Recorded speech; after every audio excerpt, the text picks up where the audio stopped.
Hello বন্ধুরা, বেসামাল প্রেম চ্যানেলের তরফ থেকে আমি মাম্পি। আমাদের ভিডিওগুলোর নোটিফিকেশন সবার আগে পেতে হলে নিচে থাকা সাবস্ক্রাইব বাটনটি ক্লিক করে পাশে থাকা বেল আইকনটি প্রেস করে নিন। আর আমাদের ভিডিওগুলোতে লাইক, শেয়ার, কমেন্ট করতে মোটেও ভুলবেন না। ধন্যবাদ সবাইকে। কি এমন পাপ করেছিলাম যে তোর মতো ছেলেকে জন্ম দিলাম? আব্বু, বিশ্বাস করো, আমি কিছুই করিনি। ওটা ওর সাজানো, আমাকে আর বলতে না দিয়ে। ওই মুখে আমাকে আব্বু বলে ডাকবি না, এক্ষুনি চলে যা আমার সামনে থেকে। আম্মু, তুমি বিশ্বাস করো, আমি এগুলো কিছুই করিনি। চুপ! ওই মুখে আমাকে আম্মু বলবি না। কি এমন পাপ করেছিলাম যে তোর মতো ছেলে জন্ম দিলাম? ওর মতো ছেলে আমার থাকলে বিষ খেয়ে মেরে ফেলতাম। কিরে, যাচ্ছিস না কেন? চলে যা এখান থেকে, আর কোনোদিন আমার সামনে আসবি না। আচ্ছা ঠিক আছে, তবে একদিন সত্যিটা জানতে পারবে। সেদিন আমাকে হাজার ডাকলেও আমি আর আসবো না। আর মিথিলা, কাজটা তুই ঠিক করলি না, এর বিচার আল্লাহ করবে। এই বলে বাসা থেকে বের হয়ে এলাম। আপনারা হয়তো কিছুই বুঝছেন না, আসুন আপনাদের খুলে বলি। আমি সাজ্জাদ আরকে, বাবা মায়ের একমাত্র সন্তান। অনার্স ফাইনাল ইয়ারে পড়ি। বাবা দেশের নামকরা একজন টপ বিজনেসম্যান, তার একমাত্র ছেলে আমি।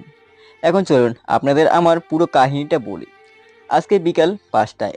আজকে ছিল আমার আব্বুর বন্ধুর মেয়ে মিথিলার জন্মদিন, তাই আজকে পুরো বাড়ি খুব সুন্দর করে সাজানো হয়েছে। আপনাদের তো বলাই হলো না, আমার আব্বুর বন্ধু আমাদের বাড়িতেই থাকে, তার ফ্যামিলি নিয়ে। তো সন্ধ্যার সময় আমি আমার রুমে এলাম, ফ্রেশ হতে ওয়াশরুমে গেলাম। বের হয়ে দেখি মিথিলা তওয়াল নিয়ে দাঁড়িয়ে আছে। ওকে তওয়াল নিয়ে দাঁড়িয়ে থাকতে দেখে একটু অবাক হলাম, কারণ এর আগেও কোনোদিন আমার রুমে আসেনি। হঠাৎ আজকে আমার রুমে আসায় ব্যাপারটা ভালো লাগছে না, তাই আমি ওকে বললাম, কি ব্যাপার, তুই আমার রুমে কি করিস? মিথিলা আমার থেকে বয়সে 2 বছরের বড়, তাই তুই করে বলি, আর মিথিলা আমাকে তুমি করে বলে। না মানে তোমাকে একটা কথা বলতে এলাম। আচ্ছা বল, এখন কি বলবি? জানি না তুমি এই কথাটা কিভাবে নেবে। আসলে তুমি কি আমাকে বিয়ে করবে? পাগল হয়ে গেছিস নাকি? আমি তোকে নিজের বোনের মতো দেখি, তোকে কখনো আমি বিয়ে করব না। লাস্ট বার বলছি, তুই আমাকে বিয়ে করবি? বললাম তো না। দেখ আমি কি করি। এই বলে মিথিলা দরজা বন্ধ করে দিল। আমি খুব ভালো করে বুঝতে পারলাম ও কি করতে চায়, তাই আমি আমার বাটন ক্যামেরা চালু করে দিলাম। আমার শার্টের সাথে সবসময় এটা লাগানো থাকে। এদিকে মিথিলা দরজা বন্ধ করে দিয়ে চিৎকার করছে আর নিজের জামা ছিঁড়ছে। আমি শুধু দাঁড়িয়ে আছি, কারণ সব রেকর্ড হচ্ছে। মিথিলার চিৎকার শুনে বাসার সবাই দরজার কাছে এসে দরজা ধাক্কাতে লাগলো। আমি দরজা খুলতে যাব, তার আগেই মিথিলা আমাকে ধাক্কা দিয়ে বিছানায় ফেলে দেয়, আর আমার উপর শুয়ে শয়তানি হাসি দিয়ে ন্যাকা কান্না করতে থাকে। আমি ওকে সরানোর চেষ্টা করছি, তার আগেই সবাই দরজা ভেঙে ভিতরে ঢুকে পড়ে। তারপর তারা আমাকে ভুল বোঝে। তারপর বাকিটা তো উপরেই বললাম। এই ছিল আমার ঘটনা। তো আমি চলে এলাম ওই বাড়ি থেকে। এখন কোথায় যাব কিছুই বুঝতেছি না। বাসা থেকে বের হওয়ার সময় শুধু মোবাইল ও ল্যাপটপ আর আমার এটিএম কার্ডটা নিয়ে এসেছি। এই এটিএম কার্ডে যত টাকা আছে তা দিয়ে আমার সারা জীবন চলে যাবে। এটা আমার পার্সোনাল কার্ড। এই কার্ডের কথা আমি ছাড়া কেউ জানে না। এখন কোথায় যাব কিছু বুঝতেছি না। আর আব্বু আম্মুও আমাকে অবিশ্বাস করলো। আমি ফোনটা পকেট থেকে বের করে ভিডিওটা আব্বু আম্মুর মোবাইলে পাঠিয়ে দিলাম। তারপর হাঁটা শুরু করলাম। কোথায় যাব কিছু বুঝতেছি না।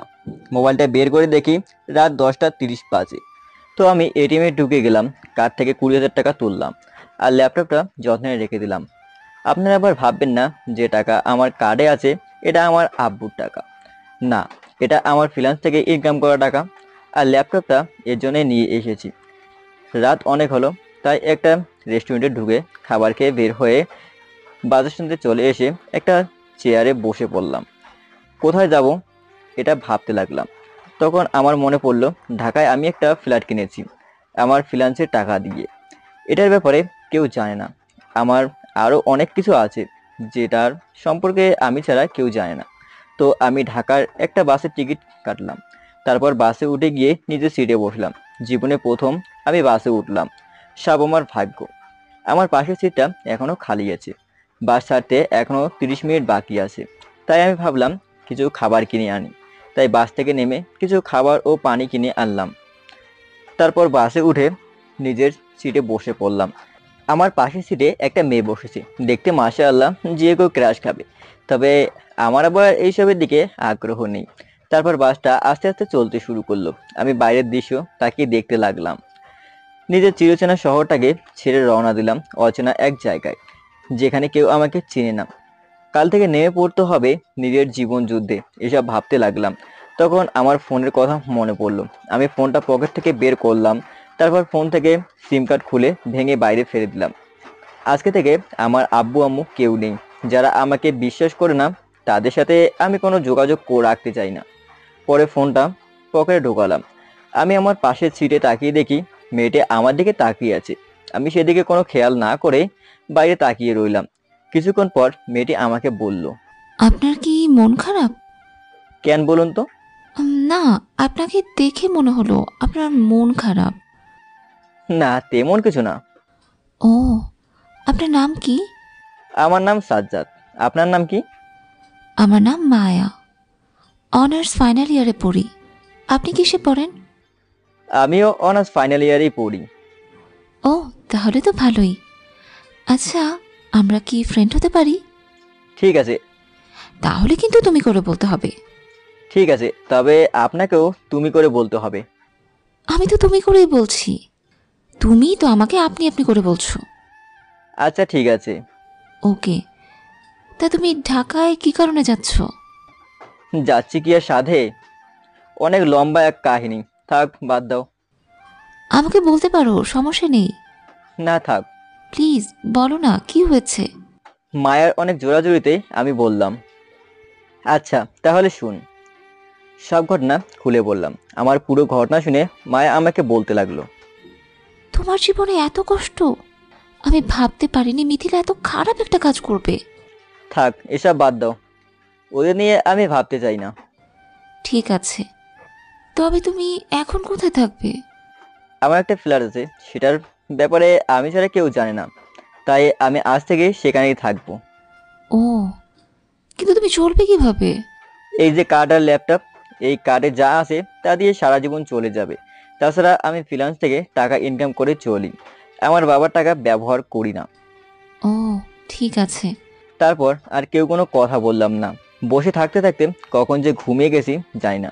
যখন ঘুম ভাঙলো তখন আমি দেখলাম আমি মায়ার কাঁধে মাথা দিয়ে ঘুমিয়ে আছি ও মায়া আমাকে জড়িয়ে ধরে আছে। এটা দেখার পর সাথে সাথে লাফ দিয়ে উঠে পড়লাম এবং ঠিক করে বসে মায়াকে বললাম, সরি, ঘুমে ঘুরে কখন তোমার কাঁধে চলে গেছি জানি না। না না, ঠিক আছে, সমস্যা নেই। তারপর বাস আমার গন্তব্যে এসে থামলো। আমি মায়ার কাছ থেকে বিদায় নিয়ে বাস থেকে নেমে গেলাম। মায়া আমার নাম্বার চেয়েছিল, কিন্তু আগে সিম ভেঙে ফেলেছি, তাই নাম্বারটা দিতে পারিনি, শুধু ফেসবুক আইডি দিয়ে এসেছি। তো বাস থেকে নেমে একটা রিক্সা করে বাসায় চলে এলাম। বাসায় এসে ফ্ল্যাটের চাবি দিয়ে ভেতরে গেলাম। চারিদিকে শুধু ময়লা পড়ে আছে। আসলে আমি এখানে খুব কম আসি, তাই পরিষ্কার করা হয় না।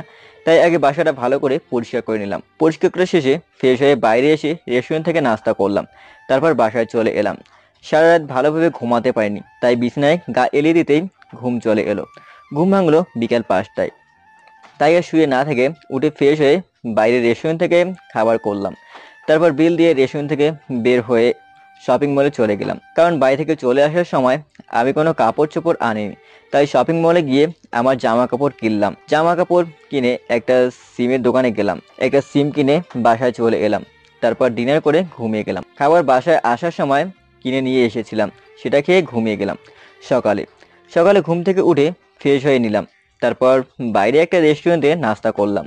তারপর রেস্টুরেন্ট থেকে বের হয়ে এসে রাস্তা দিয়ে হাঁটতে লাগলাম এবং ভাবতে লাগলাম আমাকে এখন একটা ভালো ভার্সিটিতে ভর্তি হওয়া লাগবে। আমার বাসার কাছে একটা ভার্সিটি আছে। হাঁটতে হাঁটতে সেখানে চলে গেলাম। তারপর সোজা প্রিন্সিপালের রুমে এলাম। তারপর স্যারের সাথে কথা বললাম। স্যারের সাথে কথা বলে আমি বাইরে চলে এলাম। তারপর বাসার উদ্দেশ্যে রওনা দিলাম। বাসার দিকে আসবো তখন একজন আমাকে ডাক দিল। আমি পিছনে তাকিয়ে যাকে দেখলাম, দেখার সাথে সাথে তাকে জড়িয়ে ধরলাম। আপনারা হয়তো ভাবছেন আমি যাকে জড়িয়ে ধরেছি এটা কে। আমি যাকে জড়িয়ে ধরেছি ও হলো মিজু, আমার বন্ধু। 1 বছর আগে ওর বাবার ট্রান্সফার হওয়ার কারণে ঢাকায় চলে আসে। তারপর আর যোগাযোগ হয়নি, আবার আজকে হঠাৎ দেখা। তখন মিজু আমাকে বলল, কিরে, তুই এখানে কি করিস? না, এই ভার্সিটিতে ভর্তি হব, তাই শুনতে এসেছিলাম কি কি লাগবে। কিন্তু তুই এখানে কি করিস? আরে আমি এখানেই পড়ি, কিন্তু তোর তো নিজের একটা ভার্সিটি আছে, তাহলে আবার এখানে ভর্তি হবি কেন? সেটা অনেক লম্বা এক কাহিনী, তোকে পরে এক সময় বলবো। না, তুই এখনই বল, কি হয়েছে তোর সাথে? আচ্ছা চল একটা পার্কে গিয়ে বসি, তারপর তোকে সব খুলে বলবো। আচ্ছা চল। পার্কে যেতে যেতেই মিজুর পরিচয়টা দেই। মিজু আমার বন্ধু, ওর বাবা একজন সরকারি চাকরিজীবী। মিজু আমার সাথে ফাইনাল ইয়ারেই পড়ে। তারপর আমরা পার্কে চলে এলাম, একটা বেঞ্চে বসলাম। তখন মিজু বলল, নে, এবার তোর ঘটনা বল। তুই এখানে কেন, আর তোর সাথে কি হয়েছে? আচ্ছা তাহলে শোন। তারপর মিজুকে আমার সাথে ঘটে যাওয়া সবকিছু খুলে বললাম। মিথিলা এটা করবে আমি ভাবতেও পারিনি। আরে এসব বাদ দে, আমি এখন একা চলা শিখে গেছি, কাউকে লাগবে না আমার। সেটা বুঝলাম, কিন্তু তুই এখন আছিস কোথায়? এই জায়গায়, এটা আমার নিজের ফ্ল্যাট, দরকার হলে চলে আসিস। ওকে ঠিক আছে। ওকে তাহলে থাক, আমি চলে যাই। আরে তোরে তো তাড়া কিসের? আর বলিস না, আবার আগের ভার্সিটিতে যেতে হবে টিসি নিয়ে আসতে। তা কখন যাবি? এই তো কালকে সকালে বের হব। ও, তুই এখন চল, আমাদের বাসায় যাই। না রে, আজকে পারবো না, অন্য একদিন যাব, আজকে অনেক কাজ আছে। ও, তাহলে তোর নাম্বারটা দে তো। 012049। আচ্ছা, কল করলে বাইরে আসিস। ঠিক আছে, বাই। বাই। তারপর আমি ওখান থেকে বাসায় চলে এলাম। বাসায় আসার সময় অবশ্য খাবার কিনে নিয়ে এসেছিলাম, তাই আর বাইরে খাওয়া লাগলো না। রুমে এসে ফ্রেশ হতে লাগলাম। ফ্রেশ হয়ে নিচে চলে এলাম খাবার টেবিলে লাঞ্চ করতে। খাওয়া শেষ করে আমি আমার রুমে চলে এলাম, তারপর ঘুমিয়ে গেলাম। বিকালে ঘুম ভাঙলো, ঘুম থেকে উঠে ফ্রেশ হলাম। তারপর ল্যাপটপ নিয়ে চলে এলাম ছাদে। ল্যাপটপে গান শুনতে শুনতে একটা অনলাইন বাস টিকিট কাটলাম, কারণ কালকে আবার আমাকে আগের ভার্সিটি যেতে হবে টিসি আনতে। টিকিট কেটে আমি কাজ করতে লাগলাম। 1 ঘন্টার মতো ছাদে থেকে নিচে চলে এলাম। তারপর বাইরে এসে হাঁটতে লাগলাম। এখানে আসা পর্যন্ত একবারও পুরো শহরটা ঘুরে দেখিনি, তাই আজকে এখন দেখব। তো হাঁটতে হাঁটতে বাসার পাশে একটা পার্ক আছে, সেখানে গিয়ে একটা বেঞ্চে বসলাম। আশেপাশে তাকিয়ে দেখি সব জোড়ায় জোড়ায় বসে আছে। আমি আর ওগুলো দেখলাম না। ফোনটা বের করে মিজুকে কল করলাম, তারপর ওকে পার্কে আসতে বললাম। কলটা কেটে দিয়ে আমি ফেসবুকে গেলাম। অনেকদিন ধরে গল্প দেই না, তাই অনেক মেসেজ করেছেন। আমি গল্প পোস্ট করে দিয়ে নিউজ ফিডে ঘোরাঘুরি করতে লাগলাম। কিছুক্ষণ পর মিজু এলো এবং আমার পাশে বসলো। কিসের জন্য জরুরি তলব? কিসের আবার হবে, একা একা থাকতে ভালো লাগছে না, তাই তোকে কল করলাম। আচ্ছা, এখন চল, তোকে আমার বাকি বন্ধুদের সাথে পরিচয় করে দিই। আচ্ছা চল যাই। তারপর আমি ও মিজু পার্ক থেকে বের হলাম। তারপর একটা রিক্সা করে মিজুদের আড্ডাখানায় চলে এলাম। সেখানে মিজু সবার সাথে পরিচয় করিয়ে দিল। আমি তাদের সাথে আড্ডা দিতে লাগলাম। রাত 9টা পর্যন্ত আড্ডা দিয়ে আমি বিদায় নিয়ে বাসার উদ্দেশ্যে রওনা দিলাম। হেঁটে হেঁটে বাসায় যাচ্ছি। কিছুক্ষণ হাঁটার পর একটা রাস্তায় এলাম। এই রাস্তাটা সবসময় নির্জন থাকে, বেশি কেউ যাওয়া আসা করে না। তো আমি রাস্তা দিয়ে বাসায় আসতে লাগলাম। তখন দেখলাম 2টা ছেলে একটা মেয়েকে জোর করে তুলে নিয়ে যাচ্ছে। এটা দেখে আমার বিবেক বাঁধলো। সাথে সাথে আমি পাশ থেকে একটা রড পড়েছিল, সেটা নিয়ে ছেলে দুটোর সামনে গেলাম এবং বললাম, এই নিজের ভালো চাস তো মেয়েটাকে ছেড়ে দে।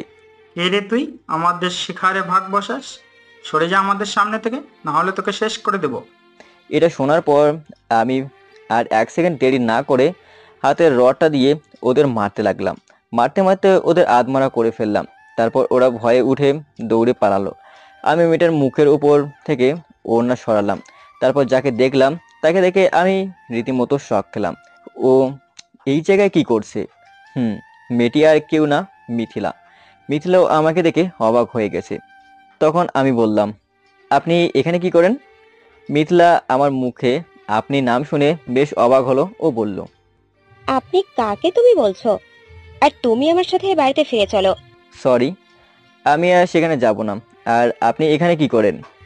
আমি এখানে আমার এক বান্ধবীর বাড়িতে এসেছি। চলুন আপনাকে এগিয়ে দিয়ে আসি। ঠিক আছে চলো, প্লিজ তুমি আমার সাথে বাড়িতে ফিরে চলো, আমি সবাইকে সব সত্যি বলে দেব। সেটা আপনাকে ভাবতে হবে না, আগে আপনার বান্ধবীর ঠিকানা বলুন। মিথিলা ঠিকানা বলল। আমি ওকে ওর বান্ধবীর বাড়িতে পৌঁছে দিয়ে আমি নিজের বাসায় চলে এলাম। তারপর ডিনার করে ঘুমিয়ে গেলাম। ভোর 6টায় ঘুম থেকে উঠে ফ্রেশ হয়ে নাস্তা করে চলে এলাম বাস কাউন্টারে। বাসে উঠে বসলাম। বাসটা আস্তে আস্তে চলতে শুরু করলো। দুপুর 12টার দিকে আমি আগের এই শহরটায় এসে গেলাম। বাস থেকে নেমে একটা রিক্সা করে ভার্সিটির দিকে গেলাম। ভার্সিটির ভেতরে ঢোকার আগে আমি মাস্ক পরে নিলাম, যাতে কেউ আমাকে চিনতে না পারে। ভার্সিটির সামনে এসে রিক্সা থেকে নেমে ভাড়া দিয়ে ভেতরে চলে এলাম। আমি আশেপাশে তাকালাম না, সোজা প্রিন্সিপাল স্যারের রুমের দিকে গেলাম। স্যারের রুমের দিকে যাওয়ার সময় খেয়াল করলাম মিথিলা ওর বান্ধবীর সাথে আড্ডা দিচ্ছে। আমি ওকে দেখে একটু অবাক হলাম, কারণ কালকে রাতে ওকে আমি ওর বান্ধবীর বাসায় দিয়ে এসেছি। তাহলে ও এখানে কখন এলো? হয়তো সকালে এসেছে, সেটা নিয়ে আমি আর ভাবলাম না। স্যারের রুমে চলে গেলাম। স্যারের কাছে থেকে টিসি নিয়ে বের হয়ে এলাম। স্যার আমাকে টিসি দিতে চায়নি, অনেক কষ্টে টিসি নিয়ে বের হলাম। তারপর ভার্সিটি থেকে বের হব, তখন দেখলাম মিথিলা আমার দিকে আসছে। হয়তো আমাকে দেখে ফেলেছে, তাই আমি তাড়াতাড়ি ভার্সিটি থেকে বের হয়ে এলাম। তারপর আবার বাস স্ট্যান্ডে চলে এলাম। এবার ঢাকা যাওয়ার একটা টিকিট কাটলাম। তারপর বাসে উঠে পড়লাম। কিছুক্ষণ পর বাস চলতে শুরু করলো। আমি আবার বিদায় দিলাম আমার শহরটাকে। ঢাকা আসতে আসতে রাত হয়ে গেল। তো বাস থেকে নেমে একটা রেস্টুরেন্টে ঢুকে খাবার খেয়ে নিলাম। তারপর বাসায় চলে এলাম। বাসায় এসে ফ্রেশ হয়ে ঘুমিয়ে গেলাম। সকালে ঘুম থেকে উঠে ফ্রেশ হয়ে চলে গেলাম ভার্সিটিতে। ভার্সিটিতে ভর্তি হয়ে সব কাজ শেষ করে সোজা মার্কেট চলে এলাম। আজকে আর ক্লাস করব না। মার্কেটে গিয়ে আমার প্রয়োজনীয় বই খাতা কিনলাম। তারপর বাসায় চলে এলাম। তারপর লাঞ্চ করে ঘুমিয়ে গেলাম। বিকালে ঘুম থেকে উঠে ল্যাপটপে কাজ করতে লাগলাম, কারণ একটা অনেক বড় ডিল পেয়েছি। রাত 12টার কাজ শেষ হলো। ডিনার না করেই ঘুমিয়ে গেলাম। সকালবেলা আজ থেকে শুরু আমার নতুন জীবন। বাকি জীবনটা একা কাটাবো সিদ্ধান্ত নিয়েছি আমি। ঘুম থেকে উঠে ফ্রেশ হতে লাগলাম। ফ্রেশ হয়ে এসে ব্যাগটা কাঁধে নিয়ে বের হলাম ভার্সিটির উদ্দেশ্যে। ভার্সিটি যাওয়ার পথে একটা রেস্টুরেন্ট থেকে সকালের নাস্তা করে নিলাম। তারপর ভার্সিটি চলে এলাম। আমার বাসার পাশেই ভার্সিটি, তাই পায়ে হেঁটেই এলাম। ভার্সিটির ভেতরে প্রবেশ করলাম। অনেক বড় একটা ভার্সিটি। আমি আর আশেপাশে না তাকিয়ে সোজা হেঁটে ভেতরে গেলাম। একটু সামনে যেতেই দেখলাম মিজু দাঁড়িয়ে আছে। আমি ওর কাছে চলে গেলাম এবং বললাম, কিরে তুই আবার কখন এলি এখানে? এই তো কিছুক্ষণ আগে। তুই কখন এলি? আর ভর্তি হয়েছিস? হুম, আমি কালকে ভর্তি হয়েছি আর আজকেই ক্লাস করব। আচ্ছা চল, তোকে আমার বাকি বন্ধুদের সাথে পরিচয় করিয়ে দিই। ঠিক আছে চল। তারপর আমি ও মিজু চলে গেলাম ওর বন্ধুদের কাছে। সবার সাথে পরিচয় হলাম। তারপর আড্ডা দিতে লাগলাম। অল্প কিছু সময়ের ভেতরে আমাদের আড্ডা জমে উঠলো। ওরা সবাই মিশুক, তাই বেশ ভালো বন্ধুত্ব হয়ে গেল। আড্ডা দিতে দিতে ক্লাসের টাইম হয়ে গেল, তাই ক্লাসে চলে গেলাম। ক্লাসে গিয়ে পড়লাম আরেক বিপদে, কারণ ক্লাসের সব মেয়ে আমার দিকে তাকিয়ে আছে।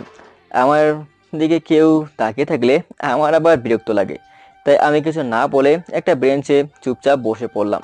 মিজিও আমার পাশে বসলো। কিছুক্ষণ পর স্যার ক্লাসে ঢুকলো। ক্লাসে ঢুকে স্যার আমার দিকে একবার তাকালো, তারপর আমাকে বলল, এ ছেলে তুমি দাঁড়াও। আমি দাঁড়িয়ে গেলাম। তখন স্যার আমাকে বলল, তোমার নাম কি আর এই ক্লাসে কি করছো? আমার নাম সাজ্জাদ, আর আমি এখানে অ্যাডমিশন নিয়ে নতুন ভর্তি হয়েছি। ও তাহলে তুমি সে ছেলে যার কথা স্যার আমাকে বলেছিল। হুম। আচ্ছা বসে পড়ো। আমি বসে পড়লাম। তারপর স্যার ক্লাস নিতে শুরু করলো। একে একে সব স্যার ক্লাস নিল। ক্লাস করে আমি বের হয়ে এলাম।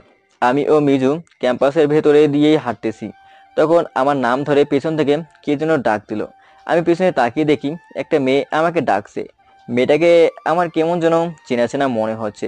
ভালো করে দেখলাম, আরে এটা তো মায়া। ও এখানে কি করে এলো? এসব ভাবতে ভাবতে মায়া আমার সামনে এসে দাঁড়ালো এবং বলতে লাগলো, তুমি এখানে ভর্তি হয়েছো নাকি? হুম, কিন্তু তুমি এখানে কি করো? আমিও এখানেই পড়ি। দুজনে তো একসাথেই ক্লাস করলাম। সরি, আমি খেয়াল করিনি। খেয়াল করবো কি করে? তুমি তো কোনো মেয়ের দিকে তাকাও না, তাকালে তো দেখবে। মায়া, তুমি ওকে আগে থেকে চেনো নাকি? হ্যাঁ। আমরা একসাথে বাসে করে এসেছি, সেখানেই পরিচিত। আচ্ছা, তোরা কথা বল, আমি চাই। দাঁড়া, আমিও যাবো তোদের সাথে। আর মায়া, তোমার সাথে কালকে কথা হবে। আরে তোমার নাম্বারটা দাও। আচ্ছা নাও, 01890950। আচ্ছা, রাতে কথা বলবো। ওকে বলে ওখান থেকে চলে এলাম। তারপর আমিও মিজু হাঁটতে হাঁটতে বাসায় চলে এলাম। রাতে ল্যাপটপে কাজ করছি, তখন একটা অচেনা নাম্বার থেকে কল এলো। আমি সাধারণত অচেনা নাম্বারে কল ধরি না। রিয়েল লাইফে অচেনা নাম্বার থেকে কল এলে সাথে সাথে রিসিভ করি। 3বার কল দেওয়ার পর কলটা রিসিভ করলাম, সালাম দিলাম। বেয়াদব তোকে কখন থেকে ফোন দেয়? রিসিভ করছো না কেন? এই আপনি কে? আর কল দিয়ে তুই তো করে করছেন। আমি মায়া। আচ্ছা বলো, কি বলবে? তুই আমার ফোন ধরলি না কেন? আমি অচেনা নাম্বারে কল রিসিভ করি না, আর তোমার নাম্বার সেভ করা নেই।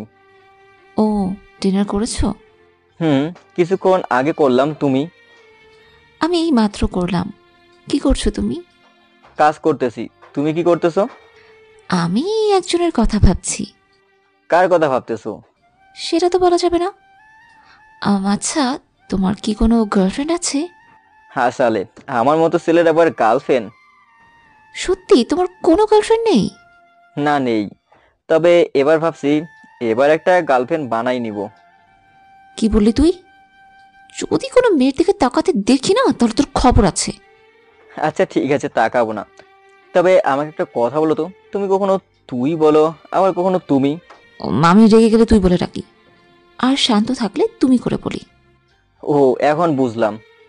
আচ্ছা, কালকে ভার্সিটিতে দেখা হচ্ছে, কেমন? ওকে বলে ফোনটা কেটে দিয়ে কাজ করে ঘুমিয়ে গেলাম। পরের দিন সকালে ঘুম থেকে উঠে ফ্রেশ হয়ে নাস্তা করে বের হলাম ভার্সিটির দিকে। ভার্সিটি গিয়ে দেখি মিজু বসে আছে। আমিও ওর পাশে বসলাম। তখন মিজু বলল, তুই মায়াকে চিনিস নাকি? কেন? মায়ার থেকে সাবধানে থাকবি, ওর বাবা কিন্তু ডিসি। বলছিস কি? ঠিকই বলেছি। আচ্ছা ক্লাসে চল, ক্লাস শুরু হবে এখন। আমিও মিজু ক্লাসে চলে গেলাম। ক্লাসে গিয়ে বসলাম। তখন মায়া ক্লাসে প্রবেশ করলো। সোজা ওর বান্ধবীদের কাছে গেল। আমাকে হয়তো খেয়াল করেনি। তার কিছুক্ষণ পর স্যার ক্লাসে এলো। এসে ক্লাস করতে লাগলো। একে একে সব স্যার ক্লাস করিয়ে চলে গেল। ক্লাস শেষে কতগুলো মেয়ে এলো আমার সাথে কথা বলতে। আমিও তাদের সাথে হেসে হেসে কথা বলছি।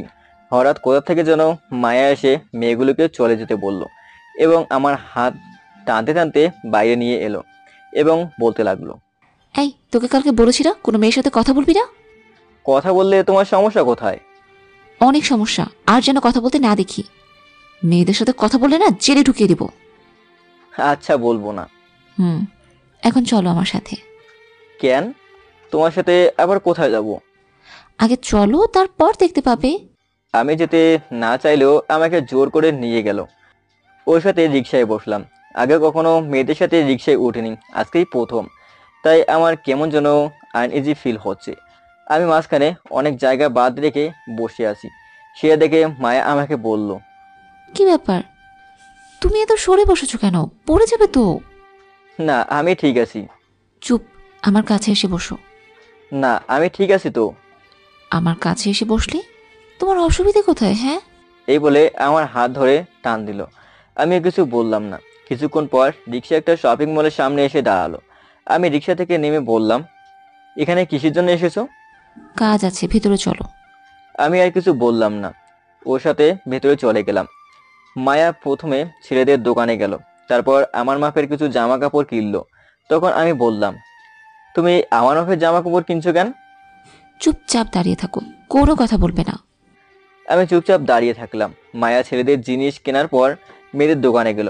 তারপর আমার সামনে কিছু শাড়ি দেখিয়ে বলল, এর ভেতর থেকে একটা শাড়ি পছন্দ করে দাও তো। আমার পছন্দে তুমি নিবে? হ্যাঁ, না হলে আমি কি তোমাকে নিয়ে আসতাম? আমি ওকে একটা কালো শাড়ি পছন্দ করে দিলাম। তারপর বিল দিয়ে বের হয়ে এলাম। বাইরে এসে দুজনে রিক্সায় উঠলাম। তারপর মায়াকে ওর বাসার সামনে নামিয়ে দিয়ে চলে আসে যাব। তখন মায়া আমার হাতে শপিংয়ের ব্যাগগুলো দিয়ে বলল, এগুলো নিয়ে যাও। আমি ব্যাগটা খুলে দেখি যে শার্ট প্যান্ট কিনেছিল সেগুলো। আমার এসব লাগবে না, তুমি নিয়ে যাও। আমি তো জানি না, তুমি এগুলো এক্ষুনি নিয়ে যাও। এই বলে মায়া বাসার ভেতরে চলে গেল। আমি ওকে অনেক ডাকলাম, শুনল না। আমি আর ওখানে থাকলাম না, বাসায় চলে এলাম। তারপর ফুড পান্ডার বিরিয়ানি অর্ডার করলাম। তারপর ফ্রেশ হতে গেলাম। ফ্রেশ হয়ে বের হলাম। তারপর কিছুক্ষণ পর খাবার চলে এলো। আমি খাবারটা খেয়ে ঘুমিয়ে গেলাম। বিকালে ঘুম থেকে উঠলাম। তারপর ফ্রেশ হয়ে ছাদে গেলাম। ভাবতেছি এবার বাসা ভাড়া দিব, কারণ ফ্ল্যাট 6 তলা আর আমি থাকি 3 তলায়। তাছাড়া পুরো বাড়ি ফাঁকা। যেই ভাবা সেই কাজ। বাসা ভাড়ার পোস্টার টাঙিয়ে দিলাম। 2 দিনের ভেতরে অনেক লোক ভাড়া নিল। একদিন বিকালে ছাদে দাঁড়িয়েছিলাম, তখন একজন ফোন করলো, বলল তারা বাসা ভাড়া নেবে। তারা নাকি বাসা দেখতে চায়। তো তারা এসে বাসা দেখে গেল। তারা ফ্যামিলি থাকবে এখানে এবং কালকে উঠবে। আমি তাদের সব বুঝিয়ে দিলাম। তারা চলে গেল। রাতে আমাকে মায়া কল করলো। আমি কল রিসিভ করলাম। তখন মায়া বলল, দুদিন ধরে ভার্সিটি আসো না, কি হয়েছে তোমার? আসলে আমি 2 দিন ধরে ভার্সিটি যাই না, কারণ কাজের অনেক চাপ, তাই যাই না। কালকে যাবে কি? না, কালকেও যাব না। আচ্ছা শোনো, কালকে তোমার জন্য সারপ্রাইজ আছে। আমার জন্য আবার কি সারপ্রাইজ? সেটা কালকেই দেখে নিও। আচ্ছা এখন রাখি। বলেই কেটে দিল। জানি না আবার কি সারপ্রাইজ দিবে। যাক, এসব নিয়ে চিন্তা করলে লাভ নেই। আজকে রাতে কেন যেন খাবার খেতে ইচ্ছা করছে না, তাই আর কিছু খেলাম না। তারপর ঘুমিয়ে গেলাম। সকালে ঘুম ভাঙলো কলিং বেলের আওয়াজে। আমি উঠে ভাবতে লাগলাম, এমন কেউ তো নেই যে আমার বাসায় আসবে। দেখি কে এসেছে। এসব ভাবতে ভাবতে দরজা খুলে দিলাম। আর দরজার কাছে যে দাঁড়িয়ে আছে তাকে দেখে আমি শক খেলাম, কারণ ওখানে মায়া দাঁড়িয়ে আছে। ও এখানে কি করে? আর একজন ব্যাচেলারের বাসায় এসেছে, লোক কি বলবে, এসব ভাবছি। তখন মায়া বলল, এত কি ভাবছো? তুমি এখানে কেন? আর আমার বাসার ঠিকানা পেলে কোথায়? আমি নিচতলায় ভাড়া এসেছি, আর তোমার বাসার ঠিকানা মেজুর কাছ থেকে নিয়েছি। নিচতলায় ভাড়ায় এসেছো মানে? বুঝলাম না। কালকে যে লোক বাসা ভাড়া নিল সেটা আমার ভাইয়া, আর আমি এখানে বাসা ভাড়া নেওয়ার জন্য বলেছি। তুমি আবার কেন বলছো? আছে, একটা কারণ আছে, সেটা বলবো না। আমাকে কি ভেতরে যেতে দিবে নাকি বাইরেই দাঁড় করিয়ে রাখবে? ও সরি, এসো ভেতরে এসো। আসলে এতক্ষণ কথা বলায় ওকে বাইরে দাঁড় করিয়ে রেখেছিলাম। মায়া বাসার ভেতরে ঢুকে চারিদিকে দেখতে লাগলো এবং আমাকে বলল, এটা বাসা নাকি ডাস্টবিন? চারদিকে এত ময়লা কেন? থাকলে কি করব? আমার তো আর গার্লফ্রেন্ড বা বউ নেই যে এসে পরিষ্কার করে দিবে। চিন্তা করো না, খুব শীঘ্রই দুটো হয়ে যাবে। বুঝলাম না। এত বোঝা লাগবে না, চলো আগে সব পরিষ্কার করে নেই। না থাক, তোমার করা লাগবে না, আমি নিজেই সব পরিষ্কার করে নেব। ঠিক আছে, তুমি ফ্রেশ হয়ে এসো, আমি তাহলে কিচেনে গেলাম। কিচেনে গিয়ে কি করবে? কেন, সকালের নাস্তা বানাবো। না, এটা করা লাগবে না। তুমি এখন তোমার বাসায় যাও, তোমার কাজগুলো আগে শেষ করে এসো। এটা ভাইয়া করছে, আমার করে লাগবে না। না তবু তুমি যাও, তোমার কাজ আগে এসো। তোমার খাবারটা বানিয়ে দিয়ে যাই। কি দিয়ে বানাবে? কিচেনে 1 ফোঁটা লবণ ও নেই, আর আমি হোটেল থেকে এনে খাবার খাই। সমস্যা নেই, আজ থেকে তুমি আমাদের বাসায় খাবে। হ্যালো ম্যাডাম, আমার প্রতি করুণা দেখাতে আসবেন না। কি, আমি করুণা করছি? তা নয় তো কি, আপনি আমার প্রতি করুণা করছেন। ও সরি, আমার ভুল হয়ে গেছে, আমি আর আসবো না, এক্ষুনি চলে যাচ্ছি। এই বলে মায়া চলে গেল। আমি ওর চোখের পানি স্পষ্ট দেখতে পেলাম। যা খুশি তাই করুক, তাতে আমার কি। কারো করুণা নিয়ে থাকতে চাই না। পরে ওকে সরি বলে দেবো, এসব নিয়ে আর ভাবলাম না। চলে গেলাম ওয়াশরুমে ফ্রেশ হতে। ফ্রেশ হয়ে বের হলাম। তারপর রেডি হয়ে বাইরে এসে একটা হোটেল থেকে নাস্তা করলাম। তারপর আবার বাসায় এলাম। গেট দিয়ে ঢুকতে যাবো, তখন মায়ার ভাইয়ের সাথে দেখা হলো। তখন মায়ার ভাইয়া আমাকে বললেন, আরে কোথায় গিয়েছিলে? এই তো হোটেলে নাস্তা করতে। কেন, বাসায় রান্না করে খেতে পারো না? আসলে আমি রান্না করতে পারি না। তাহলে একটা রান্না করার জন্য লোক রেখে দিবে। আমি আবার তাদের হাতে রান্না খেতে পারি না। আচ্ছা ঠিক আছে, আর শোন, আজকে ডিনার আমাদের বাসায় করবে। সরি, আমি পারবো না। সেটা বললে হবে না, রাতে আমি তোমাকে ডেকে নিয়ে যাব। তারপর আমাকে আর কিছু বলতে না দিয়েই তিনি চলে গেলেন। আমিও ভাবলাম ডিনারটা না হয় তাদের বাসায় করব, এই ফাঁকে মায়াকে সরি বলে দেব। তারপর বাসার ভেতরে এলাম। এসে ল্যাপটপে কাজ করছিলাম, তখন কলিং বেল বেজে উঠলো। আমি উঠে দরজা খুলে দিলাম। দেখি মায়া দাঁড়িয়ে আছে। আমি কিছু বললাম না, চুপচাপ নিজের রুমে চলে এলাম। আমার পেছন পেছন মায়াও এলো। আমি আমার ল্যাপটপে কাজ করতে লাগলাম। তখন মায়া এসে আমার পাশে বসে বলল, সরি, সকালে তোমার কথাগুলো শুনে মাথা গরম হয়ে গিয়েছিল, তাই চলে গিয়েছিলাম। আসলে ভুলটা আমার, আমি সরি বলছি। সরি, সকালে মাথা ঠিক ছিল না, তাই কি থেকে কি বলে ফেলেছি নিজেও জানি না। সমস্যা নেই, আর আজ থেকে তুমি আমাদের বাসায় খাবে। এটা পারবো না। তোমার ফ্যামিলির সবাই কি ভাবে বলো? তারা কিচ্ছু বলবে না। তবুও আমি পারবো না। আচ্ছা অন্তত আজকে ডিনারটা আমাদের বাসায় করো। ঠিক আছে, করব। তারপর মায়া আমার সাথে গল্প করতে লাগলো। কিছুক্ষণ গল্প করে ওর বাসায় চলে গেল। আমিও চলে এলাম ওয়াশরুমে, শাওয়ার নিয়ে বের হলাম। তারপর অনলাইনে খাবার অর্ডার করলাম। কিছুক্ষণের ভেতর চলে এলো।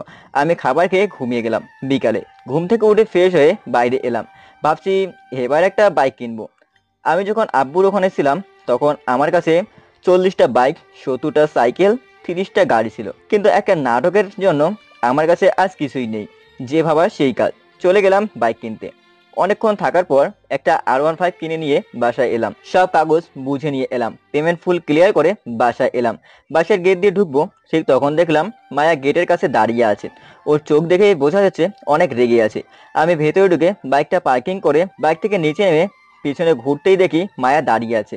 সাথে সাথে আমার কলার ধরে বলল, বেয়াদব, কোথায় গিয়েছিলি তুই? হ্যাঁ, জানিস আমার কত চিন্তা হচ্ছিল, আমাকে বলে যেতে পারিসনি। মায়ের এরকম রাগ আমি আজ প্রথম দেখলাম। এর আগে কখনো ওকে এত রাগতে দেখিনি। তখন আমি মায়াকে বললাম, আসলে বাইক কিনতে গিয়েছিলাম। বাইক কিনতে যাবি, আমাকে বলে যেতে পারিসনি?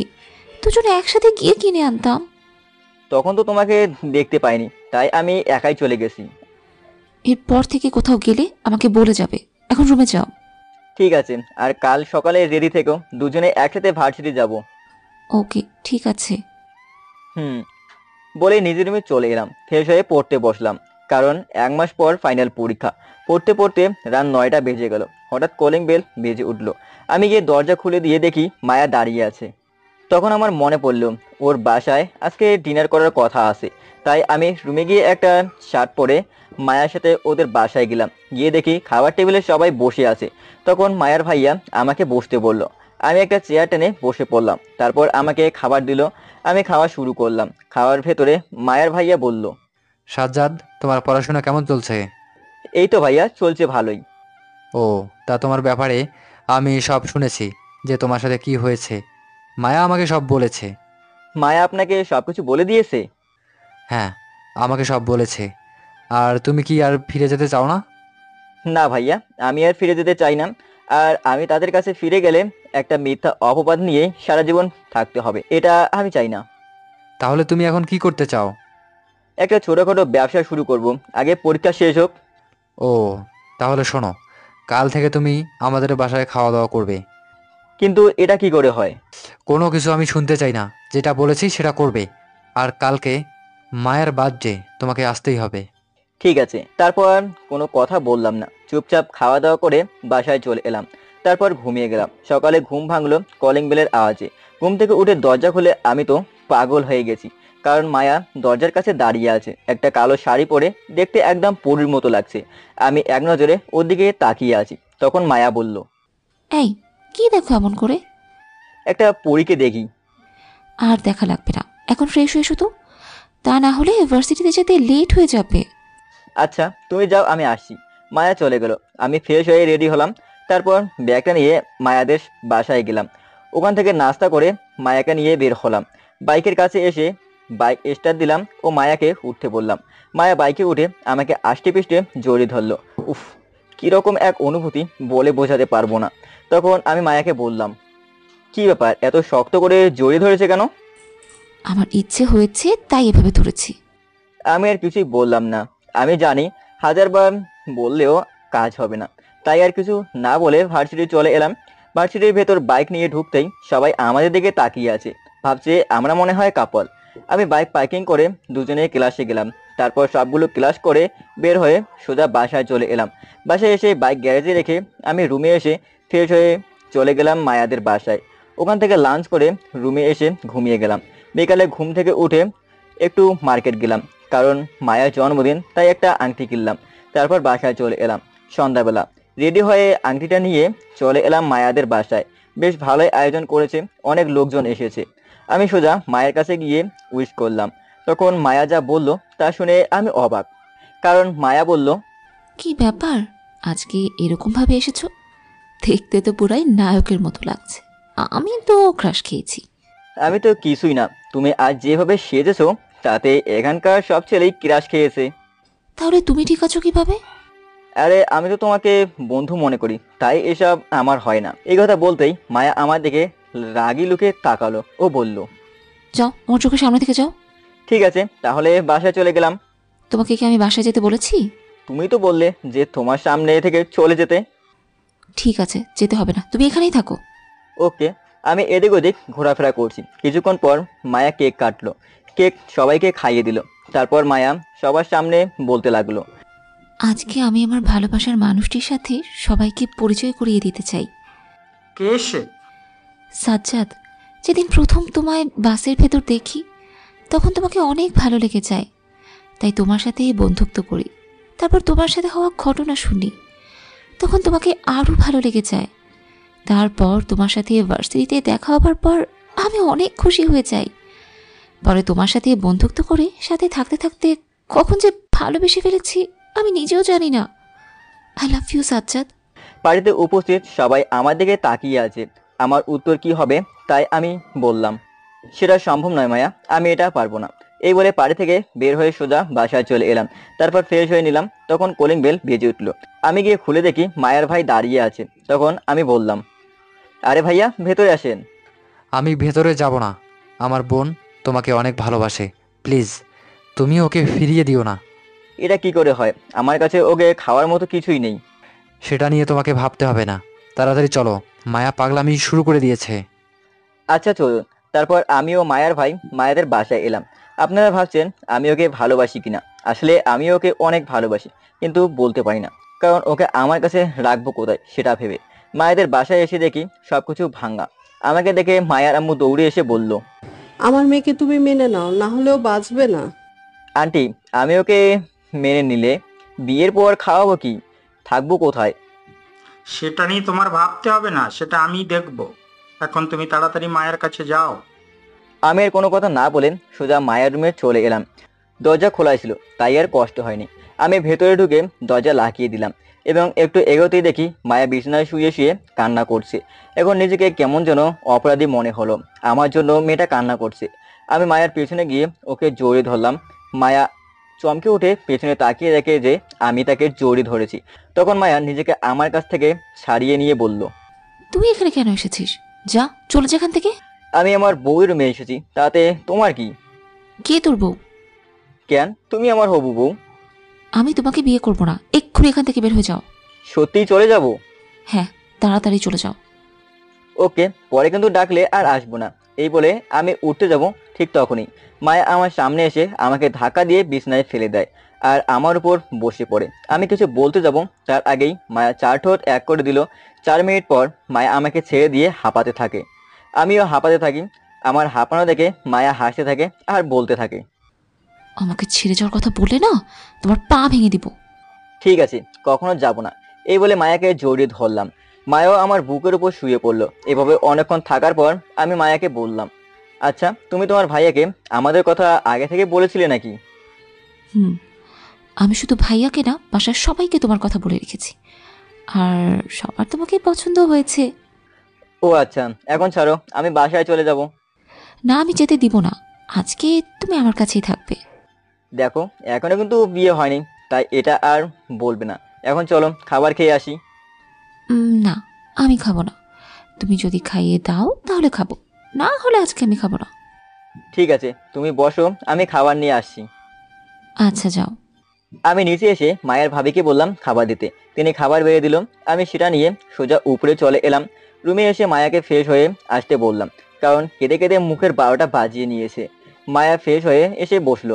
আমি গিয়ে হাত ধুয়ে এলাম। তারপর মায়াকে খাইয়ে দিতে লাগলাম। খাওয়ার ভেতর মায়া আমার আঙ্গুলে কামড় দিয়েছে, শয়তান মাইয়া। মায়াকে খাবার খাওয়াতে থাকার মাঝে মায়া আমার কাছ থেকে প্লেট নিয়ে আমার সামনে খাওয়া তুলে বলল, নাও তাড়াতাড়ি খেয়ে নাও। আমিও খাবার খেয়ে নিলাম। এভাবে খাওয়ার পর্ব শেষ করলাম। যখন হাত ধুয়ে বাসায় আসতে দেবো ঠিক তখন মায়া আমার হাত টেনে ধরলো। তখন আমি বললাম, কি ব্যাপার, হাত ধরলে কেন? আজকে তোমাকে আমি বাসায় যেতে দিব না। তাহলে আমি থাকবো কোথায়? কেন, আমার সাথে থাকবে। না, এখনো বিয়ে। চুপ, আমি যেটা বলছি সেটাই করবে। আমাকে আর বলার সুযোগ না দিয়েই মায়া আমাকে টানতে টানতে ওর রুমে নিয়ে গেল। তারপর আমাকে বিছানার উপর ফেলে দিল। তারপর আমার বুকে মুখ গুজে আমাকে শক্ত করে জড়িয়ে ধরলো। আমি ছাড়তে চেয়েও পারলাম না। এভাবে অনেকক্ষণ থাকার পর দেখি মায়া ঘুমিয়ে গেছে, তাই ওকে ঠিকমতো শুয়ে দিয়ে এসেছি। আমি বাসায় চলে এলাম, তারপর ঘুমিয়ে গেলাম। শরীর অনেক ক্লান্ত ছিল, তাই ঘুম চলে এলো। সকালবেলা ঘুম ভাঙলো, তখন মনে হলো একটা নরম কিছু আমার মাথায় হাত বুলিয়ে দিচ্ছে। আমি চোখ খুলে দেখি আমি মায়াকে জড়িয়ে ধরে আছি আর মায়া আমার মাথায় হাত বুলিয়ে দিচ্ছে। আমি মায়াকে দেখে অবাক হলাম, মায়া এখানে কিভাবে এলো? তখন আমার মনে পড়লো কালকে রাতের কথা। কালকে রাতে বোধহয় দরজা লাগায়নি, তাই মায়া এসেছে। তখন আমি মায়াকে বললাম, তুমি এখানে কিভাবে এলে? কেন, দরজা দিয়ে। আমি তো দরজা লক করেছিলাম, তাহলে কিভাবে এলে? আমি তো দরজা খোলাই দেখলাম, তাই তোমার কাছে চলে এলাম। তুমি এখানে কখন এসেছো? অনেকক্ষণ হলো। ও আচ্ছা, এখন যাও, রেডি হও, কলেজ যেতে হবে তো। যাব, তার আগে আমাকে ভালোবাসো। না, আমি পারবো না, তাছাড়া আমাদের এখনো বিয়ে হয়নি। আমি এত কিছু জানি না, যা বলেছি তাই। আর একবার বলবো। না, আমি করব না। এটা বলার সাথে সাথে মায়া আমাকে ধাক্কা দিয়ে বিছানায় ফেলে দিয়ে চার ঠোঁট এক করে দিল। আমি অনেকবার ছাড়ানোর চেষ্টা করলাম, কিন্তু যতবার ছাড়ানোর চেষ্টা করেছি ততবার আরো জোরে চেপে ধরেছে, তাই আর জোর করলাম না। ওর সাথে রেসপন্স দিতে লাগলাম। আমার রেসপন্স পাওয়া দেখে মায়া পাগলের মতো হয়ে গেছে। 5 মিনিট পর মায়া আমাকে ছেড়ে দিয়ে লজ্জায় মাথা নিচু করে ফেললো, আর আমি জোরে জোরে শ্বাস নিতে থাকলাম। আমার হাঁপানো দেখে দাঁত বের করে হাসতে লাগলো। তখন আমি বলে উঠলাম, এভাবে কেউ কিস করে নাকি? আমি কি করব বলো? তোমাকে বললাম, তুমি তো শুনলে না। এখন বোঝো কেমন লাগে। আর কখনো এভাবে কিস করবে না। আচ্ছা, কিছু করবো না, যাও এখন তাড়াতাড়ি ফ্রেশ হয়ে এসো। আচ্ছা বলেই সোজা ওয়াশরুমে চলে এলাম। ফ্রেশ হয়ে বাইরে এসে দেখি মায়া টাওয়াল হাতে নিয়ে দাঁড়িয়ে আছে। আমি ওর সামনে যেতেই টাওয়ালটা বাড়িয়ে দিল। আমি টাওয়ালটা নিয়ে মুখ মুছে নিলাম, তারপর রেডি হলাম। রেডি হয়ে মায়াদের বাসায় গেলাম। সেখানে সবাই একসাথে নাস্তা করলাম। তারপরে মায়াকে নিয়ে ভার্সিটির দিকে রওনা দিলাম। বাইকের কাছে এসে মায়াকে উঠতে বললাম। মায়া উঠে আমাকে জড়িয়ে ধরলো। আমার কাছে যেন এক অন্যরকম অনুভূতি, বলে বোঝাতে পারবো না। মায়া আমাকে জড়িয়ে ধরে বলল। আমি বাইক স্টার্ট দিয়ে সোজা ভার্সিটি চলে এলাম। ভার্সিটির গেট দিয়ে ঢুকতেই সবাই আমাদের দিকে তাকিয়ে আছে। আমরা সেদিকে খেয়াল না দিয়ে বাইক পার্কিং করে সোজা ক্লাসে গেলাম। ক্লাসে গিয়ে মায়া চলে গেল ওর বান্ধবীদের কাছে, আর আমি চলে এলাম মেজুর কাছে। মামা, নতুন রিলেশনে গেলে এখনো ট্রিট দিলে না? আরে দিব, পরে, এখন না। কিভাবে কি, কিছু বলবি? সব ঘটনা খুলে বললাম। সেই রকম হয়েছে রে? হুম। আচ্ছা, এখন চুপচাপ ক্লাস কর, না হলে ক্লাস থেকে বের করে দিবে। ঠিক আছে। তারপর কোনো কথা বললাম না, চুপচাপ ক্লাস করতে থাকলাম। ক্লাসের ভেতর স্যার বলে দিলেন, আগামী মাস থেকে আমাদের ফাইনাল এক্সাম শুরু, তাই যে যার মতো প্রস্তুতি নাও। এভাবে সব স্যার ক্লাসে এসে ক্লাস নিয়ে গেল। আমি সবগুলো ক্লাস করে বের হয়ে এলাম। তখন মায়া ও ওর কয়েকটা বান্ধবী এলো। তখন মায়া আমাকে বলল, ওরা সবাই আজকে ট্রিট চাইছে, তুমি কি বলো? ঠিক আছে চলো তাহলে। তারপর আমরা সবাই মিলে ক্যান্টিনে গেলাম। সবগুলো খাবার অর্ডার করলাম। আমিও মায়া কফি অর্ডার করলাম। ওরা খাচ্ছে, আমরা দেখছি। সবগুলো খাওয়ার পর বিল দিতে গিয়ে দেখি 3000 টাকা বানিয়ে ফেলেছে। আমি বিল দিয়ে মায়াকে নিয়ে বাসায় চলে এলাম। বাসায় এসে বাইক গ্যারেজে রেখে সোজা রুমে চলে গেলাম। ব্যাগটা টেবিলের ওপর রেখে ফ্রেশ হতে গেলাম। ফ্রেশ হয়ে ওয়াশরুম থেকে বের হয়ে দেখি মায়া খাবার প্লেট নিয়ে বসে আছে। আমি ওর কাছে যেতেই বলল, নাও খাবারগুলো খেয়ে নাও, নাহলে ঠান্ডা হয়ে যাবে। তুমি আবার কষ্ট করে খাবার আনতে গেলে কেন? আমার বরটার জন্য তো খাবার আনবই, তাছাড়া কার জন্য আনবো? আচ্ছা, তুমি খেয়েছো কি?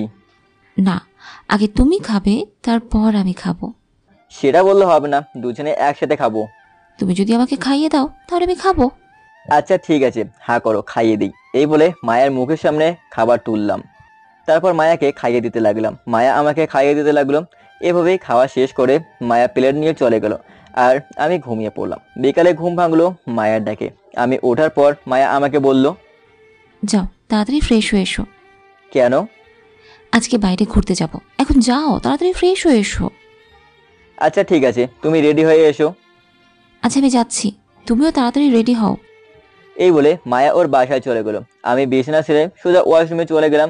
ফ্রেশ হয়ে বের হলাম। তারপর একটা কালো প্যান্ট, নীল শার্ট, কালো শু পরে রেডি হয়ে গেলাম। আয়নার সামনে দাঁড়ালাম। নিজেকে কেমন যেন লাগছিল। দেখলাম চুলগুলো কেমন এলোমেলো হয়ে আসে, তাই সুন্দর করে স্পাই করলাম। তারপর বাইরে এলাম। বাইরে এসে মায়ের জন্য অপেক্ষা করতে লাগলাম, কিন্তু মায়ের আসার কোনো নাম নেই। অনেকক্ষণ হয়ে গেল, তাও এলো না। জানি না মেয়েদের অত টাইম লাগে কেন, কিছুই বুঝি না। একটু তাড়াতাড়ি করলেই পারে। প্রায় 20 মিনিট পর মায়া এলো। ওকে দেখে তো আমি পুরো ক্রাশ খেলাম। একটা কালো শাড়ি পরেছে, দেখতে একদম পরীর মতো লাগছে।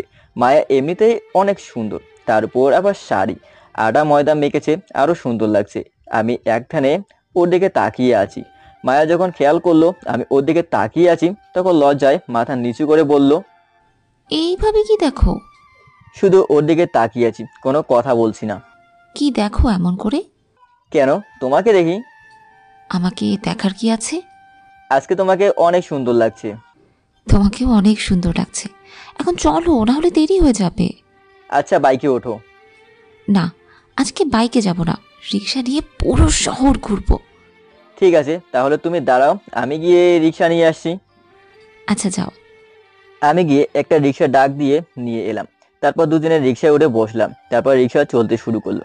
রিক্সা চলছে তার আপন গতিতে। মায়া আমার হাত জড়িয়ে ধরে কাঁধে মাথা রাখলো। তখন আমি বললাম, আরে তুমি করছো কি? কাঁধ থেকে মাথা সরাও। না, আমি আমার বর, আমি যা খুশি তাই করব, তাতে তোমার কি? হ্যাঁ, আমার কিছু না, রাস্তার লোকজন কি বলবে বলো তো? সেটা নিয়ে তোমাকে ভাবতে হবে না। তুমি চুপচাপ বসে থাকো, একটাও কথা বলবে না, বুঝেছো? তারপর আমি আর কোনো কথা বললাম না। রিক্সাওয়ালা একটা পার্কের সামনে নিয়ে এসে দাঁড়ালো। আমরা রিক্সা থেকে নামলাম। তারপর আমি ভাড়া দিয়ে ভেতরে ঢুকলাম। ভেতরে গিয়ে দেখি সব জোড়ায় জোড়ায় বসে আছে, যেখানে চোখ যায় শুধু কাপল আর কাপল। তো আমি আর মায়া গিয়ে একটা বেঞ্চে বসলাম, বসে গল্প করতে থাকলাম। হঠাৎ করে মায়া আমার চুলগুলো এলোমেলো করে দিল। তখন আমি বললাম, কি হয়েছে, চুলগুলো এলোমেলো করছে কেন? সব মেয়েরা তোমার দিকে তাকিয়ে আছে। আর তোমাকে এত সেজেগুজে আসতে কে বলেছে? কেউ বলেনি, আমি নিজেই এসেছি। এখন চুপচাপ মাথা নিচু করে বসে থাকো। মেয়েরা তাকিয়ে আছে, তাকিয়ে থাকতে দাও, সমস্যা কোথায়? চুপ, আমার জিনিস আমি ওদেরকে দেখতে দেবো না। আর ওরা তোমার দিকে তাকালে আমার জলে। তাই তো বলি, আমার কিউট পাগলিটার গাল লাল কেন? শুধু তোমার জন্য পাগলি। ওকে, ঠিক আছে। এই চলো না, দুজনে মিলে ফুচকা খেয়ে আসি। এখানকার ফুচকা ভালো না, খেলে পেট খারাপ হবে। ধুর, তুমি আমার সাথে যাবে নাকি সেটা বলো। আচ্ছা চলো যাই। তারপর আমরা দুজনে মিলে ফুচকার দোকানে এলাম এবং মায়া 2 প্লেট ফুচকা অর্ডার করলো, ঝাল বেশি দিয়ে। কিছুক্ষণ পর ফুচকাওয়ালা মামা 2 প্লেট ফুচকা দিল। আমি খাওয়া শুরু করলাম। ফুচকাতে অনেক ঝাল দিয়েছে, তবে আমার ঝাল খাওয়ার অভ্যাস আছে, তাই আমার কোনো সমস্যা হচ্ছে না। আমি ফুচকা শেষ করে মায়ের দিকে তাকাতেই দেখি মায়ের পুরো মুখ লাল হয়ে গেছে, মনে হয় অনেক ঝাল ধরেছে। আমি বিষয়টা বুঝতে পেরে ফুচকার বিলটা দিয়ে মায়ের কাছে গেলাম এবং বললাম, ঝাল ধরেছে, পানি খাবে? তাড়াতাড়ি পানি দাও। আমি তাড়াতাড়ি করে ওকে পানি এনে দিলাম। ও পানি খেয়ে নিল। তখন আমি বললাম, এখন ঝাল কমেছে? না, এখনো কমেনি, তুমি চলো আমার সাথে। এই বলে আমাকে টানতে টানতে একটা গাছের নিচে নিয়ে এলো। তখন আমি বললাম, এখানে নিয়ে এলে কেন? ঝাল কমবে বলে আমার ঠোঁট ও ঠোঁটের সাথে চেপে ধরলো। আমি তো পুরাই অবাক। 3 মিনিট পর আমাকে ছেড়ে দিয়ে বলল, হ্যাঁ, এখন বাসায় যাই। কিন্তু তোমার ঝাল কি হলো? আরে মিষ্টির কাছে ঝাল এগুলো কিছুই না, বুঝেছো? বুঝেছি, এখন বাসায় চলো। চলো। তারপর দুজনে গেটের কাছে এলাম। হঠাৎ কোথা থেকে একটা মেয়ে এসে আমাকে জড়িয়ে ধরলো। আমি তো অবাক হয়ে গেছি, কি আমাকে জড়িয়ে ধরলো। মায়ের দিকে তাকিয়ে দেখি রাগে ফুঁসতেছে। আমি তাড়াতাড়ি করে মেয়েটাকে ছাড়িয়ে নিলাম। তারপর মেয়েটাকে দেখে আমি অবাক, কারণ মেয়েটা হলো নীলা, আমার স্কুল লাইফের ক্লাসমেট ছিল। আমি কিছু বলবো তার আগেই নীলা বলল, কি রে সাজ্জাদ, কেমন আছিস? আমি ভালো আছি, তুই কেমন আছিস? আমিও ভালো আছি। তুই এখন কোথায় থাকিস? এই তো পাশে। তুই এতদিন কোথায় ছিলি? আমি সিলেটে ছিলাম, এখন ঢাকায় চলে এসেছি। ও, তাহলে তো দেখাই হবে। আচ্ছা, এই মেয়েটাকে? আয় তোদের পরিচয় করে দেই। ও হলো মায়া, আমার হবু বউ। আর মায়া, ও হলো নীলা, আমার ক্লাসমেট। হ্যালো আপু। হ্যালো, তা বিয়ে করছো কবে? আর তোমাদের দারুণ মানিয়েছে। এই তো কয়েকদিন পর করব। আর তোকে কিন্তু আসতে হবে। ওকে, আচ্ছা তোর নাম্বারটা দে। আচ্ছা নে, 019987। আচ্ছা, বাই। নীলা চলে গেল। আমিও মায়া বাসায় চলে এলাম। বাসার ভিতরে ঢুকতে যাব, ঠিক তখন মায়া আমার কলার ধরে বলল, এই, তোকে মেয়েদের সাথে কথা বলতে না করেছি না, তবুও জড়িয়ে ধরেছিলি কেন? আমি তো জড়িয়ে ধরি নাই, নীলা নিজেই তো আমাকে জড়িয়ে ধরেছে। তাই বলে কি তোর আবার ওর সাথে কথা বলা লাগবে? হ্যাঁ আচ্ছা, আর কথা বলবো না, এখন ছাড়। আচ্ছা, এখন উপরে যাও, ফ্রেশ হয়ে নিও। আমি আর কিছু না বলে উপরে চলে এলাম, কারণ আমি জানি ওখানে থাকলে আরো কথা বলবে। এমনিতেই মায়ার যে রাগ, তার উপর কথা বললে আমাকে শেষ করে দিবে। রুমে এসে সোজা ওয়াশরুমে গিয়ে ফ্রেশ হয়ে বাইরে এসে পড়তে বসলাম। কিছুক্ষণ পর মায়া আমার কাছে এলো। তখন আমি বললাম, কি ব্যাপার, তুমি আবার কিসের জন্য এলে? কেন, আমার বরের ঘরে কি আমি আসতে পারবো না? সেটা আসতে পারো, তবে কয়েকদিন পর। যে পরীক্ষা সেজন্য তো পড়তে লাগবে, তাই না? জানি, আমি তোমার সাথে পড়বো দেখে এসেছি। আমার সাথে পড়বে? তোমার সাথেই পড়বো। আচ্ছা পড়ো তাহলে। সেটা আর বলতে। তুমি আমার কোলে বসলে কেন? চেয়ারে বসো, যাও। আমার এখানেই ভালো লাগছে, তাই এখানেই থাকবো। আচ্ছা থাকো, তবে কোনো দুষ্টুমি করবে না, বলে দিলাম। আচ্ছা ঠিক আছে, এখন পড়া শুরু করো। আচ্ছা। তারপর পড়া শুরু করলাম। মায়া আমার কোলে বসে আমার গলা জড়িয়ে ধরে পড়ছে। আমার অবশ্য ভালোই লাগছে। এভাবে পড়তে পড়তে রাত 9:30 বেজে গেল। মায়া আমার কোলেই ঘুমিয়ে গেছে। আহা, মায়াকে দেখতে একদম বাচ্চাদের মতো কিউট লাগছে। আমি মায়াকে ডাক দিলাম। মায়া ঘুম থেকে উঠলো, তারপর আমাকে ফ্রেশ হতে পাঠালো। ফ্রেশ হয়ে বের হলাম। তারপর মায়া ফ্রেশ হতে গেল। তারপর মায়া বের হলো। তারপর আমরা দুজন মিলে মায়াদের বাসায় গেলাম। ওখানে ডিনারটা করে আমি বাসায় চলে এলাম। তারপর ঘুমিয়ে গেলাম। সকালে ঘুম ভাঙলো কলিং বেলের আওয়াজে। এতবার বাজাচ্ছে যে এখনই ভেঙে যাবে মনে হচ্ছে।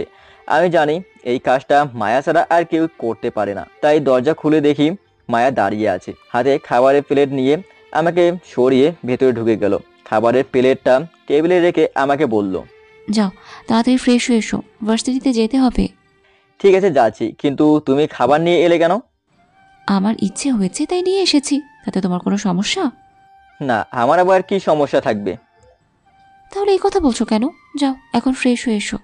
আচ্ছা যাচ্ছি। আমি তাড়াতাড়ি রুমে এসে ফ্রেশ হয়ে নিলাম। তারপর মায়ের কাছে গেলাম। ও দেখে খাবার নিয়ে বসে আছে। আমি গিয়ে ওর পাশে বসলাম। তারপর খাবার খেতে লাগলাম। খাবার খাওয়া মাঝে মায়া আমাকে বলল, তুমি খাবার খেয়েছো কি? কেউ একজন নিজ হাতে না খাইয়ে দিলে খাবো না।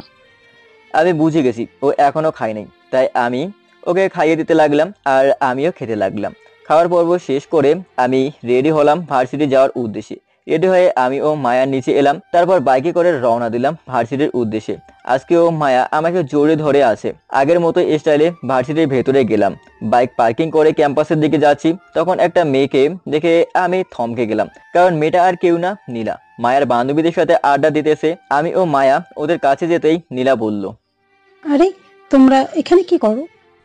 আমরা তো এখানেই পড়ি, আর তুমি এখানেই অ্যাডমিশন নিয়েছো নাকি? তখন মায়ার এক বান্ধবী বলে উঠল, আরে মায়া, ও আমার কাজিন। আর তোরা ওকে চিনিস নাকি? আমি চিনি, ও আমার ক্লাসমেট ছিল। তাহলেই ভালো, আর পরিচয় করিয়ে দেওয়া লাগবে না। ঠিক বলেছিস, এখন ক্লাসে চল। ঠিক আছে চল। তারপর আমরা সবাই ক্লাসে চলে এলাম। ক্লাসে গিয়ে আমি রোজকার মতো মিজুর সাথে বসলাম। তখন মিজু আমাকে বলল, দোস্ত, আজকে আমি ক্রাশ খাইছি। কি বলিস? কার উপর খাইছিস? আরে নতুন একটা মেয়ে এসেছে, ওর উপর। তুই কি সিরিয়াস? আরে হ্যাঁ, তুই মেয়েটাকে কি চিনিস? তোর সাথে কথা বলতে দেখলাম। ওর নাম নীলা, আমার ক্লাসমেট ছিল, সেখান থেকে ওকে চিনি। তাহলে আমাদের একটু সেটিং করিয়ে দে না। করিয়ে দেবো, তবে টিপ দিতে হবে। যা চাস সব দিব, তুই শুধু একটু সেটিং করিয়ে দে। আচ্ছা, আমি ওকে বলে দেখবো। আচ্ছা। তারপর আর কোনো কথা হলো না, চুপচাপ ক্লাস করতে লাগলাম। ক্লাস শেষে মিজুকে নীলার সাথে পরিচয় করিয়ে দিলাম। তারপর কিছুক্ষণ গল্প করে আমি ও মায়া বাসার দিকে রওনা দিলাম। বাসায় যাওয়ার পথে মায়া আমাকে বলল, একটা ফুচকার দোকানে চলো, আমি ফুচকা খাবো। এখন ফুচকা খাবে? এখন খাবো। ওই দেখো একটা ফুচকার দোকান দেখা যাচ্ছে, ওখানে তাড়াতাড়ি বাইক দাঁড় করাও। একটা ফুচকার দোকানে বাইক দাঁড় করালাম। তারপর মায়াকে নিয়ে ফুচকার দোকানে গেলাম। তারপর মায়া যা বলল তা শুনে আমার কাজ শেষ, কারণ মায়া আমাকে বলল, তোমাকে একটা কথা বলার আছে। আচ্ছা বলো, কি বলবে? তোমার বান্ধবী নীলা আছে না, ও বলেছে ও নাকি মিজুকে প্রথম দেখায় ভালোবেসে ফেলেছে। কি বললে? আবার বলো তো। নীলা তোমার বন্ধু মিজুকে ভালোবেসে ফেলেছে। এখন নীলা তোমাকে মিজুর সাথে সেটিং করিয়ে দিতে হবে।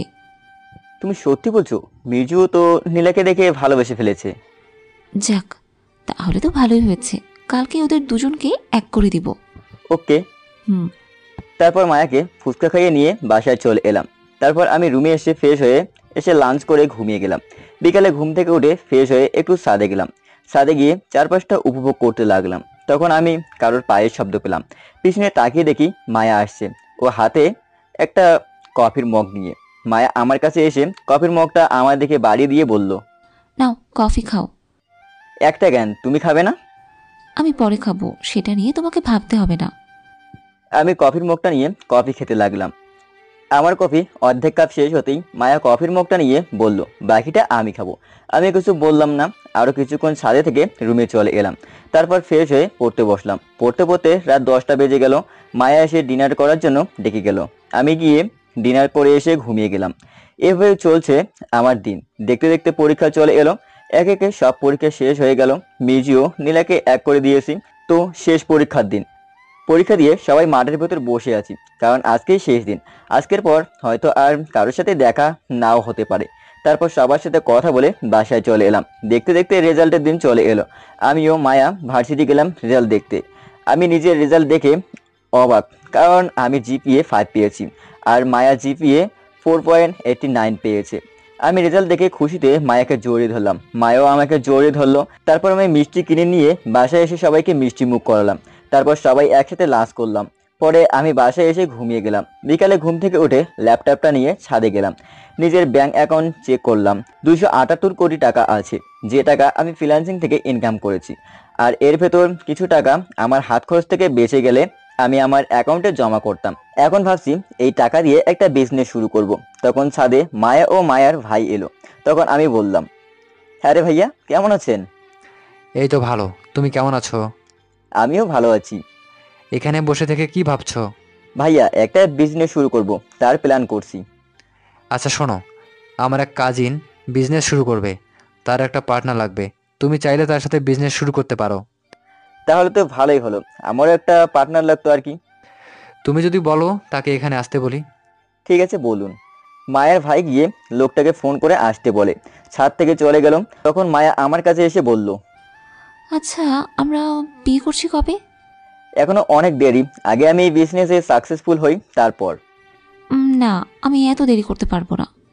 মায়া, তুমি বোঝার চেষ্টা করো, এখন তোমাকে আমি কিভাবে বিয়ে করব? কিন্তু আমার যে ভয় হয়, তুমি যদি আমাকে ছেড়ে অন্য কাউকে বিয়ে করো তখন। এই বলে মায়া আমাকে জড়িয়ে ধরে কান্না করতে লাগলো। আমি ওর চোখের জল মুছে দিয়ে বললাম, ধুর পাগলি, আমি তোমাকে ছাড়া আর কাউকে বিয়ে করব না। সত্যি বলছো তো? কেন, আমার কথা বিশ্বাস হয় না? তোমার উপর আমার সব সময় বিশ্বাস আছে। ঠিক আছে, তাহলে এখন একটা হাসো। মায়া একটা মুচকি হাসি দিল। তারপর আমরা গল্প করতে লাগলাম। কিছুক্ষণ পর মায়ার ভাই তার কাজিনকে নিয়ে ছাদে এলেন। তার কাজিন আমাকে দেখে জড়িয়ে ধরলো, আমিও ওকে জড়িয়ে ধরলাম। আপনারা ভাবছেন এটা আবার কে? মায়ার কাজিন আর কেউ না, আমার বন্ধু পিয়াস। দুজনে একসাথে লন্ডনে পড়াশোনা করেছি। আজ অনেকদিন পর পিয়াসকে দেখলাম। তখন আমি বললাম, আরে পিয়াস, তুই কেমন আছিস? ভালো, তুই কেমন আছিস? আর এখানে কি করছিস? আমি আজ 1 বছর ধরে এখানে থাকি। তা তুই কি মনে করে এলি? এতক্ষণ মায়ার ভাই ও মায়া দাঁড়িয়ে দাঁড়িয়ে আমাদের কাণ্ড দেখছিল। এবার ভাইয়া বললেন, ওই আমার কাজিন যে ব্যবসা শুরু করবে। কিন্তু তোমাকে একে অপরকে চিনো নাকি? ভাইয়া, আমরা বিদেশে একসাথে পড়ালেখা করতাম। ও দুজনে বেস্ট ফ্রেন্ড, কিন্তু ও দেশে আসার পর আর যোগাযোগ হয়নি। ও, তাহলে তো ভালোই, দুজন দুজনের চেনো। তাহলে আমি যাই, তোমরা কথা বলো। এই বলে মায়ার ভাইয়া চলে গেলেন। আমি পিয়াস মায়া ছাদের ওপর কথা বললাম। তখন পিয়াস আমাকে বলল, তুই এখানে কিভাবে? আর তুই বিজনেস করবি মানে তোর কি টাকার অভাব আছে? আমার কাছে এখন কিছুই নেই, আর আমি আমার ফ্যামিলির সাথে থাকি না। কেন, কি হয়েছে যে তোর ফ্যামিলির সাথে থাকিস না? সেটা অনেক বড় কাহিনী, বাদ দে, চল এবার বিজনেসের ব্যাপারে কথা বলি। সেটা বলবো, আগে তোর সাথে কি হয়েছে সেটা বল। সব ঘটনা খুলে বললাম। বুঝলাম, আমি বিজনেস শুরু করব, আমার একটা পার্টনার লাগবে। তুই কি হবি তাহলে? অবশ্যই তোর পার্টনার হব। ঠিক আছে, এখন আমাদের সবকিছু ব্যবস্থা করতে হবে। কেন, তুই কিছু ব্যবস্থা করিসনি? আরে, আমি একটা পার্টনার খুঁজছিলাম দেখে আর কিছু ব্যবস্থা করিনি। ও, তাহলে কালকে আসিস, একটা ভালো দেখে বিল্ডিং কিনতে হবে। বিল্ডিং আমার দেখা আছে, এখন তুই গিয়ে দেখলেই হবে। ঠিক আছে, কালকে তাহলে এখানে আসিস। আচ্ছা, আসবো। শুন, তোকে যদি আবার যেতে বলে তাহলে তুই করবি? কে যেতে বলবে আর কোথায় যাব? কেন, তোর বাবা মা যদি যেতে বলে তাহলে যাবি না? কোনোদিনও আমাকে যেতে বলবে না। কেন, তুই তো ভিডিওটা পাঠিয়ে দিয়েছিস, তাহলে তোকে যেতে বলবে না কেন? আমি যে ভিডিওটা পাঠিয়েছি সেটা আব্বু এখনো দেখেইনি। তুই কিভাবে জানিস তোর আব্বু এখনো ভিডিওটা দেখেনি? কারণ ওটা যদি দেখতো তাহলে আমার খোঁজ নেওয়ার চেষ্টা করতো। আর সেদিন যখন মিথিলার সাথে দেখা হয়েছিল সেদিন তো মিথিলাও আব্বুকে বলতে পারতো যে আমি এখানে আছি, কিন্তু কেউ কিছু বলেনি। মিথিলার সাথে দেখা হয়েছিল? কবে আর কখন? আরে কয়েকদিন আগে একটা কাজে। তারপর মিথিলার সাথে দেখা হওয়ার থেকে সব ঘটনা খুলে বললাম। ও আর এই বিষয় নিয়ে আর কোনো কথা বলবি না। ঠিক আছে, তাহলে আজকে আমি যাই। কালকে সকাল 10টায় রেডি থাকিস, আমি এসে নিয়ে যাব। ঠিক আছে, থাকবো। আচ্ছা তাহলে আজকে আসি, বাই। বাই। পিয়াস চলে গেল। এখন ছাদে শুধু আমি আর মায়া বসে আছি। পিয়াস যাওয়ার পর মায়া উঠে দাঁড়ালো, তারপর হঠাৎ করে আমার কোলে এসে বসে পড়লো। তখন আমি বললাম, তুমি আমার কোলে আবার কি কারণে বসলে? কেন? আমার জিনিসে আমি বসতেই পারি। আর কিছু বললাম না। কালকে থেকে তো অফিসে যাবে, তাই না? যাবো তো। তোমাকে ছাড়াতে আমার ভালো লাগে না। তবুও থাকতে হবে।